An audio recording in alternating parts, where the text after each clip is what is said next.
entrañables. Buenas tardes a todos.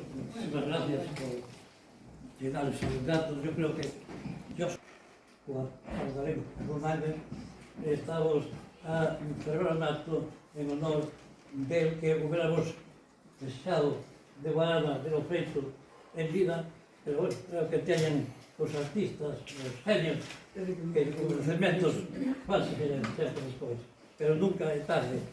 Penso que unha das súas maiores ilusións que tiña, un soño, decía ele, un soño que tiña, era de ver un museo que gravara o seu nome e que estuvera exposta para que todos, non aqueles poucos privilegiados que íbamos a ver o que nos enseñaba, pois que puderan ver todos a súa obra.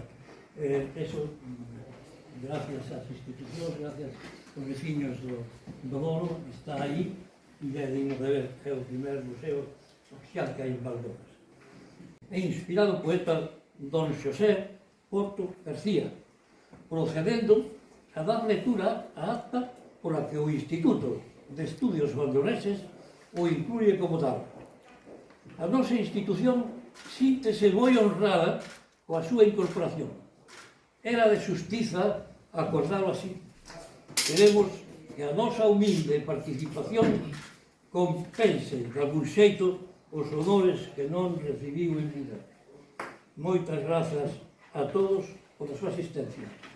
Paso a palabra a vicesecretaria que vai a ler.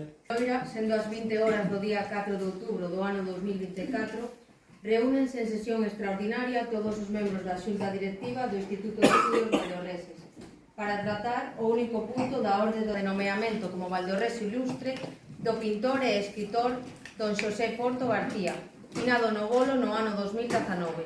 A proposta, que partira do actual presidente Aurelio Blanco Trincado, fora suscrita por todos os membros en data do 21 de setembro do ano 2024.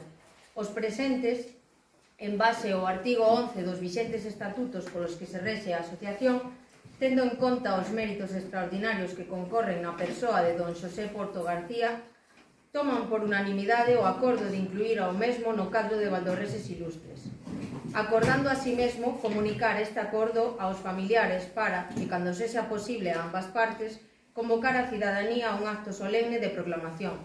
E non habendo máis asuntos a tratar, levántase a sesión, sendo as 20 horas e 30 minutos da data sinalada no encabezamento, firmando todos os asistentes.